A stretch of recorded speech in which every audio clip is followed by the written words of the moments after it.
Coucou tout le monde, j'espère que vous allez bien. Moi je suis pas du tout préparée, je suis encore en pyjama, rien de très glamour visuellement, mais je voulais déjà vous faire un petit coucou.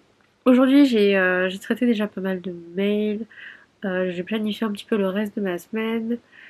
Et maintenant, je pense que je vais principalement faire le ménage. Généralement, il y a toujours au moins une journée dans la semaine où on prend vraiment le temps de faire le ménage. Parfois, on le fait ensemble, David et moi. Parfois, lui fait les tâches, parfois moi je fais les tâches.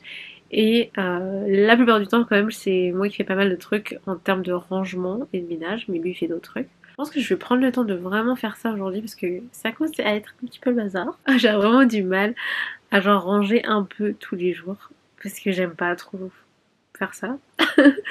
Donc finalement ça s'accumule toujours un petit peu quand même. Mais voilà, j'essaie au moins une fois par semaine de vraiment prendre le temps de faire le ménage. Je mets de la musique, voilà, je suis un peu dans mon mood. Donc c'est vrai que mes sessions de ménage sont rarement inclus dans mes vlogs, même si de temps en temps j'essaie de vous mettre des petits bribes. Juste pour vous mentionner et vous dire un peu à quoi ressemble mon début de semaine. Parce que c'est vrai que c'est un peu genre, en tout cas ma mentalité en début de semaine, c'est genre traiter les priorités, ranger et planifier pour la suite de la semaine. Dites-moi qu'est-ce que vous aimez bien faire en priorité, on va dire, en début de semaine. J'avoue qu'en plus je suis assez fatiguée en fait là, ce début de semaine. Donc du coup c'est des tâches un peu moins... tout ça c'est des tâches qui demandent un petit peu moins de concentration, moins d'efforts on va dire intellectuels. Si c'est plus facile de démarrer comme ça quand je suis un peu KO et pas au top, voilà, ça arrive. En plus j'ai vu une vidéo de... ah, je sais plus son nom, enfin si je sais son nom mais je sais pas exactement bien comment le prononcer. Je vous mettrai son nom à l'écran et en fait dans sa vidéo elle parle de deep work et aussi deep rest. Donc finalement c'est les moments où on est hyper focus, hyper concentré sur son travail et les moments où on est hyper relax et on fait vraiment en sorte de se détendre. Et ces deux choses sont super importantes et en fait plus vous allez faire les choses en profondeur et être hyper concentré dessus, plus ce sera efficace et moins vous aurez besoin de les faire longtemps aussi. Donc ça je vous ai déjà parlé un petit peu de ça en fait. Je connaissais pas ces concepts mais je vous ai déjà parlé un petit peu de ça dans une autre vidéo où j'explique un peu comment je m'organise et le fait que en général en fonction de ma journée, je sais quand est-ce que je suis la plus productive. Parfois c'est un peu une surprise. Je suis obligée de réadapter un petit peu ce que j'ai prévu mais généralement je sais à peu près dans la semaine et dans la journée quand je suis productive et ma capacité de me focaliser, de me concentrer et d'être dans l'intensité du travail justement dans le deep work. Et donc comme je connais ça, généralement en fait je m'organise en fonction de ça. Et donc elle expliquait dans la vidéo qu'il y a différentes façons de s'organiser et qu'il y a notamment une façon qui est un peu cyclique qui est sinusoïdale et moi c'est clairement ce que je fais dans mes journées et dans mes semaines. Voilà, je voulais juste mentionner ça parce que je trouve ça hyper intéressant comme concept en fait et comme façon de parler de ça parce que je connaissais pas et en fait elle parle d'un livre dedans qu'elle recommande.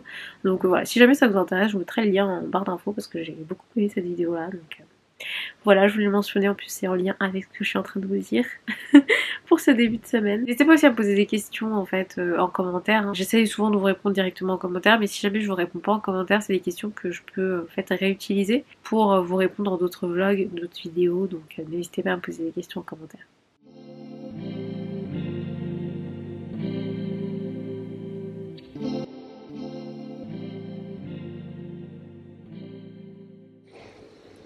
Coucou tout le monde, j'espère que vous allez bien. Aujourd'hui, je vais à l'expo Hardcore de l'école Courtrajmé au 104 à Paris, qui a été un peu prolongée avec une amie qui s'appelle Inji et qui travaillait avant pour une marque avec qui j'étais du coup en contact. C'est comme ça qu'on s'est rencontrés. Et maintenant, elle a créé sa propre agence de communication marketing. Donc voilà, si jamais ça vous intéresse, qui s'appelle Le Dîner et je suis super contente pour elle. On s'était vu il y a quelques semaines et là elle m'a proposé en fait de l'accompagner à une expo et ça a l'air vraiment intéressant. C'est une expo plus type cinéma art visuel. C'est au 104 à Paris et l'expo est gratuite. Donc je me suis préparée, j'ai mis ce petit top avec cette chemise marron et ce short long que vous avez vu dans ma vidéo avec mes looks. Donc ça c'est nouveau. En fait j'ai très envie de porter du marron en ce moment. En fait c'est très à la mode le marron, donc c'est assez facile de trouver des vêtements marrons. Et il y a quelques années j'en cherchais, j'arrivais pas à en trouver. Donc voilà, là j'ai pu en trouver. Et du coup j'en achète plusieurs. Je pense que je vous ferai un petit lookbook avec des inspirations de look marron si ça vous intéresse. Parce que moi j'aime beaucoup, ça fait ton sur ton, ça fait neutre. Donc quand on est marron de peau, c'est très beau. Et même quand on est plus clair de peau, je trouve que ça ressort hyper bien. Donc voilà, moi ça me fait penser au chocolat, cette couleur. J'ai l'impression d'être toute chocolatée. Et je vais prendre mon petit sac avec. Je vous emmène, j'essaierai de vous montrer des petits plans, de filmer un petit peu tout à l'heure si je peux. Et là, faites pas attention, il faut que je remette un peu de maquillage parce que tout à l'heure je me suis pris un truc dans l'œil, donc j'ai dû mettre des gouttes pour le retirer. Et du coup là on voit un petit peu ma cerne, donc je vais essayer de rééquilibrer ça.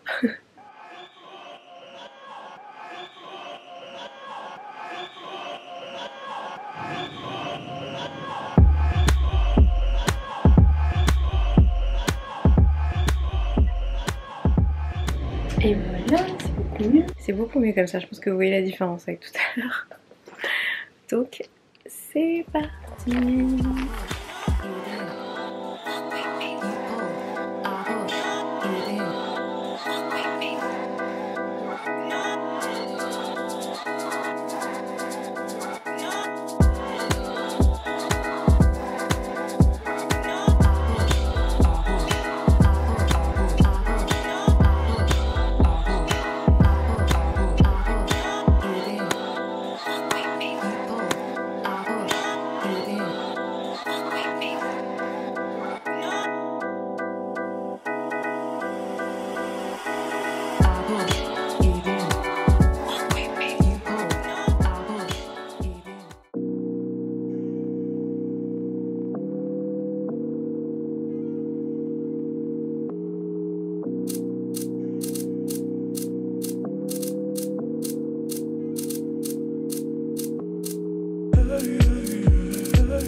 Coucou tout le monde, j'espère que vous allez bien. Alors j'espère que vous n'entendez pas mon ventilateur parce qu'il fait super chaud aujourd'hui. Du coup j'ai aussi remis cette petite robe que j'aime bien et qui est super agréable, qui est assez aérée quand même. Là je m'apprête à faire un rendez-vous Zoom de découverte de l'accompagnement créatif que je propose si vous avez un projet personnel ou professionnel et que vous souhaitez que je vous accompagne dans la réalisation de ce projet, n'hésitez pas à me contacter. Donc là c'est une personne qui m'a contactée. Je vous propose en fait 15 minutes de rendez-vous gratuit en fait pour un premier échange, pour voir ce que je peux vous apporter, pour voir quel est votre projet. Et on peut ensuite planifier des séances, des sessions où on échange vraiment plus en détail et on met en place des actions pour votre projet. Donc voilà, si vous êtes intéressé, je vous mettrai le lien en barre d'infos pour prendre le premier rendez-vous. Et n'hésitez pas à me contacter par mail aussi si vous voulez échanger là-dessus. Mais le plus simple c'est le premier rendez-vous, je trouve, comme ça on peut vraiment discuter. Donc je vais lancer mon rendez-vous et je vous retrouve après. Coucou tout le monde, j'espère que vous allez bien. Là je viens de me préparer et d'ailleurs hier soir j'ai lavé mes cheveux, donc là j'ai défait mes vanilles aussi. Et mes boucles sont super bien définies. Il fait juste un peu chaud et en plus, comme je les ai pas attachés pour les détendre, ils sont assez shrinkés, donc j'ai préféré les attacher et en plus avec la chaleur c'est beaucoup plus agréable plutôt que de sentir ses cheveux sur son cou et tout. Donc voilà. Aujourd'hui je crois que c'est la journée la plus chaude de la semaine. Du coup j'ai mis ma petite robe rouge que j'aime bien qui est courte. Je vous l'ai montré d'ailleurs quand j'ai fait mon tri. Aujourd'hui je vais rejoindre Paloma et on va aller au musée du Louvre. Il faut penser à réserver si vous allez dans les musées en ce moment à Paris. Maintenant il faut quasiment tout réserver à l'avance. Donc si jamais vous êtes de passage à Paris, pensez à ça. Sur le site du Louvre directement. Je sais qu'elle veut aller voir la partie avec la Mona Lisa. Il n'y a pas encore trop de touristes à Paris donc c'est le moment idéal. Sachant que la Mona Lisa il y a toujours une queue de dingue en fait pour la voir vraiment de près. Au final moi j'ai jamais fait la queue. À chaque fois je la vois un peu de billets de côté. Ça me suffit, mais je pense qu'on va aller vraiment faire toute la partie sur la peinture italienne. Le Louvre c'est hyper grand, il y a plein de choses à voir, plein de choses différentes. Moi c'est vrai que ce qui m'intéresse le plus c'est la peinture, donc voilà, c'est un peu ma partie préférée, mais n'hésitez pas à me dire quelle est votre partie préférée à voir au Louvre. Je serais curieuse de savoir. J'essaierai de filmer un petit peu, de vous montrer ça dans le vlog, mais je pense filmer avec la toute petite caméra. Donc je pense pas emmener celle-ci. C'est pour ça que d'ailleurs en général quand je suis à l'extérieur je parle pas vraiment dans les vlogs. Parce que j'ai pas envie d'emmener cette caméra là qui est plus grosse. Alors que la toute petite elle rentre dans mes tout petits sacs. J'aime bien sortir avec des petits sacs. De toute façon je vous fais une petite voix off, je vais vous expliquer tout ce qu'on fait. Mais voilà, je voulais déjà vous faire un petit coucou pour aujourd'hui. Et je vous emmène avec moi. C'est parti.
Coucou tout le monde, j'espère que vous allez bien.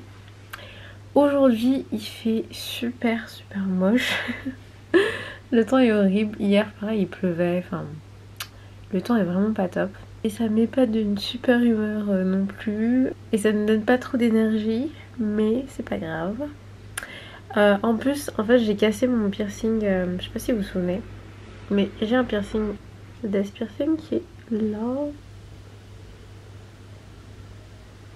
J'essaie de zoomer. Normalement ça fait un cœur et en fait je l'ai cassé. Parce que j'ai voulu le retirer pour le remettre. Parce que il est légèrement... il était, on va dire, parce que là de toute façon il reste plus grand chose. Il était légèrement petit. Et en fait, parfois il se déplaçait. Et du coup, il rentrait un peu, il restait coincé en fait dans mon oreille, c'est-à-dire qu'il ressortait pas, parce qu'il était mal positionné et la tige était légèrement petite. Et en fait, du coup, il me faisait mal ce matin. Et en plus, bon, j'avoue, il a un peu de mal à cicatriser. Je sais pas si c'est lié à ça ou si c'est juste moi, parce que généralement, je mets du temps à cicatriser pour mes piercings. En fait, en le remettant, je l'ai remis. Il était bien remis, sauf que j'ai voulu bien le refermer. Et en fait, en le repositionnant, il s'est cassé. Bon, franchement, ça faisait des années que je l'avais déjà, donc c'est pas grave. Je trouve qu'il a quand même bien tenu. En plus, il est vraiment fin. Hein. C'est la gauche est de 22. Je crois que c'est légèrement plus épais qu'une boucle d'oreille. Parce que par exemple, là, en fait, finalement, pour ce piercing, j'ai mis une boucle d'oreille. Et en fait, j'ai testé de le faire rentrer là. Et effectivement, ça pouvait un petit peu rentrer dans le trou. Cette boucle d'oreille là me semblait légèrement plus fine. Enfin, la tige me semblait plus fine. Et c'est vrai que quand j'ai switché pour une boucle d'oreille qui se referme et avec une tige plus fine, il y a enfin pu cicatriser celui-là. Bon, c'était il y a très longtemps, mais voilà. Et du coup, en fait, je pensais qu'avec une tige plus fine et puis en fait, c'est un cœur qui du coup bouge quand même moins qu'un anneau. Je pensais qu'il arriverait à bien cicatriser, mais ça n'a pas trop fonctionné. Je l'ai quand même recommandé, je sais.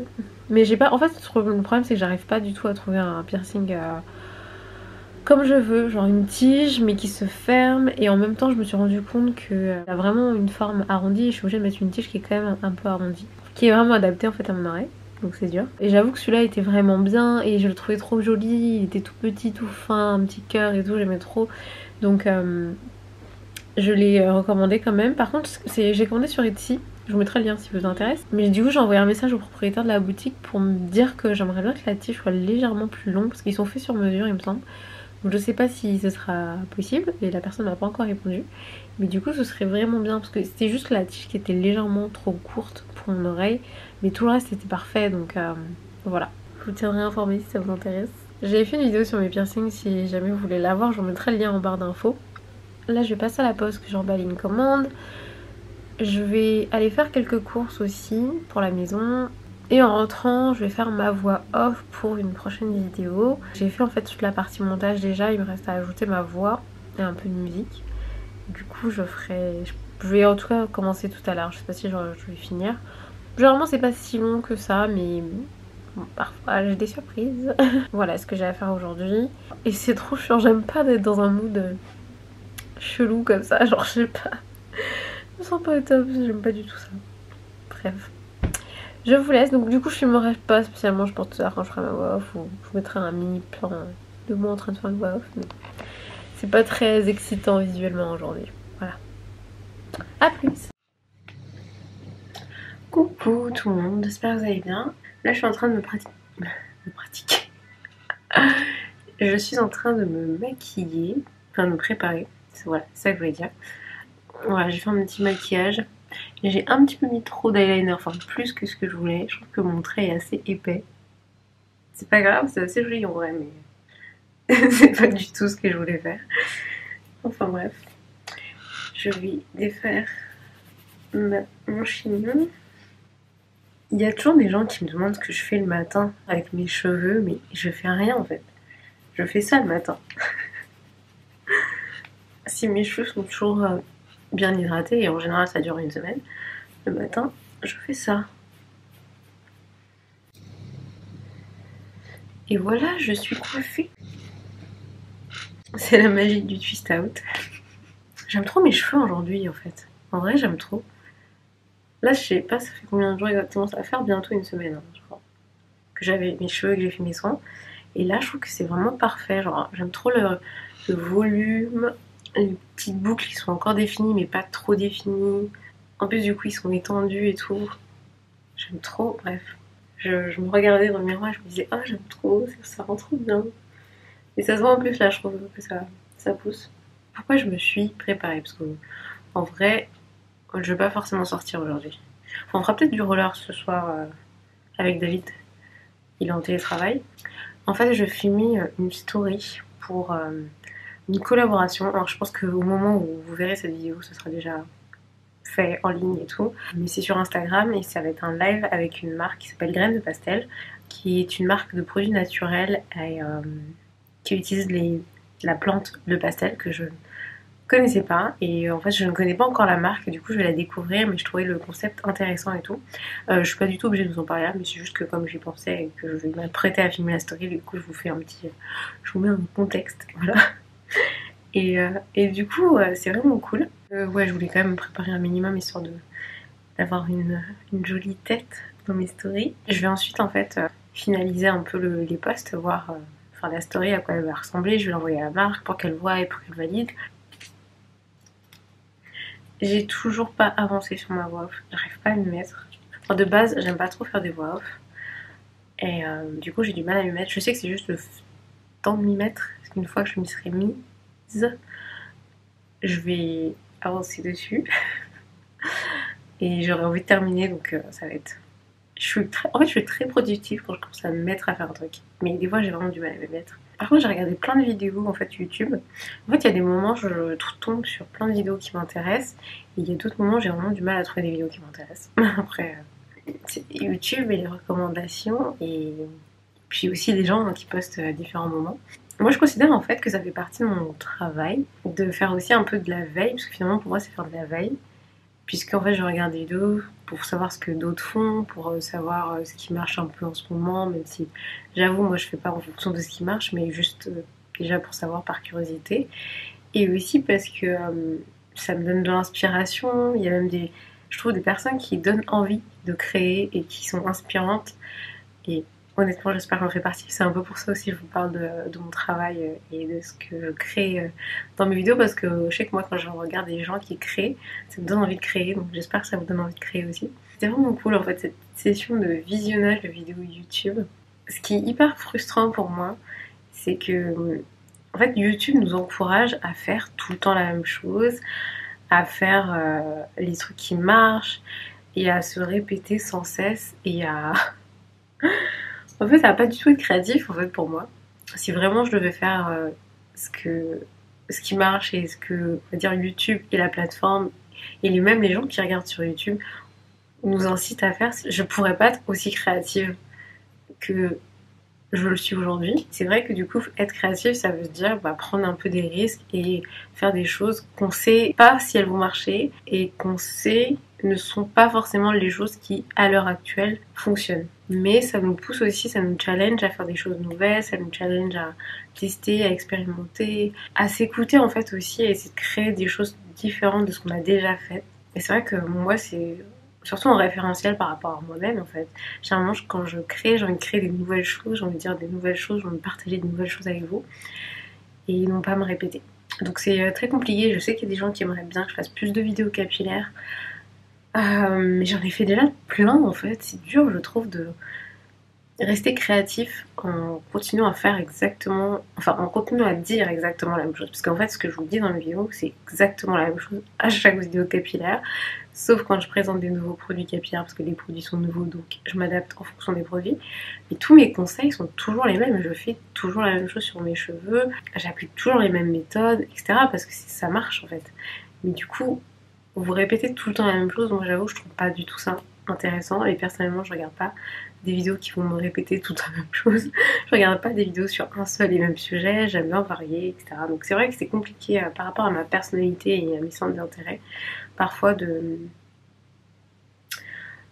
faire des vidéos par rapport à mon état d'esprit aussi. Et d'ailleurs, j'ai vu une personne qui m'a mis en fait en commentaire sur YouTube, mais je comprends pas comment ça se fait que t'as pas déjà plus de 100 000 abonnés. Mais je pense qu'honnêtement, c'est parce que je suis pas focus sur ce qui marche et je suis pas focus sur un seul sujet. Je suis pas focus sur. Je sais que si je faisais que des vidéos capillaires, par exemple, ma chaîne aurait énormément plus d'abonnés.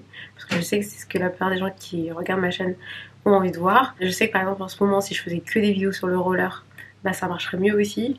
Mais en fait, c'est pas ça ma vraie vie en fait. C'est pas ça mais son intérêt quotidien. Genre, tous les jours, je pense pas à mes cheveux, tous les jours, je pense pas à faire du roller, même si en ce moment, je le fais souvent. Mais en fait, j'ai pas des nouveaux trucs à vous dire en fait tous les jours sur ces sujets-là, même si c'est des sujets qui m'intéressent. Et, par contre, je vais vous parler d'autres choses. Je vais vous parler de choses un peu plus présentes en fait dans le moment. Et actuelles pour moi et intéressantes pour moi au moment où je fais la vidéo. Donc voilà, je sais que c'est peut-être compliqué à comprendre pour vous en tant que spectateur qui a envie de voir un sujet peut-être encore et encore, parce que vous avez peut-être pas aussi la même personnalité que moi, mais je pense que les gens qui me suivent vraiment le plus, et surtout j'imagine les gens qui me suivent vraiment mes vlogs, c'est les personnes qui m'apprécient le plus et qui ont sûrement des traits de personnalité qui ressemblent vraiment bien et qui doivent aimer en fait cette découverte, cette nouveauté et ce qui change en fait sur ma chaîne par rapport aux autres chaînes YouTube. Donc voilà, c'est pour ça que je me concentre généralement sur ce qui me plaît à moi personnellement, parce que je sais que ça va résonner avec des gens qui sont comme moi. Ça marchera pas pour tout le monde et ça va pas intéresser tout le monde, mais je considère que c'est pas grave. Et des fois, franchement, je doute beaucoup, hein. Mais après, j'avoue que en vrai, moi je fais ça parce que ça me fait plaisir de faire ça, parce que j'aime faire ça. Et si je commence à faire comme tout le monde et si je commence à faire tout le temps la même chose, bah il y a des périodes où je me suis forcée, hein. Mais franchement, ça m'a pas du tout réussi. J'étais pas bien, j'avais pas envie de filmer, j'avais pas envie de faire des vidéos, donc je trouve que c'est quand même dommage. Et j'ai compris en fait avec le temps que c'est vraiment la créativité qui me motive en fait à faire des vidéos, qui me motive à faire même de la peinture, qui me motive à faire tout ce que je fais en fait. C'est le fait de me dépasser, de tester, d'expérimenter, mais aussi de savoir pourquoi je fais ce que je fais. Dites-moi ce que vous en pensez en commentaire. Je sais que c'est très bizarre parce qu'il y a des moments en fait je vous dis beaucoup de trucs, genre je sors un sujet comme ça et j'essaie de rentrer dans le détail, et puis il y a des moments où je parle pas forcément beaucoup. Voilà, je sais pas si tout le monde est comme ça. J'ai l'impression que je suis beaucoup comme ça. Donc je vais aller filmer mes petites stories. Je vous dis à plus tard. Merci beaucoup d'avoir regardé cette vidéo et si vous aimez ce que je fais, pensez à vous abonner, à liker et à me laisser un petit commentaire pour me dire ce que vous avez préféré dans ce vlog. Bisous, à très vite.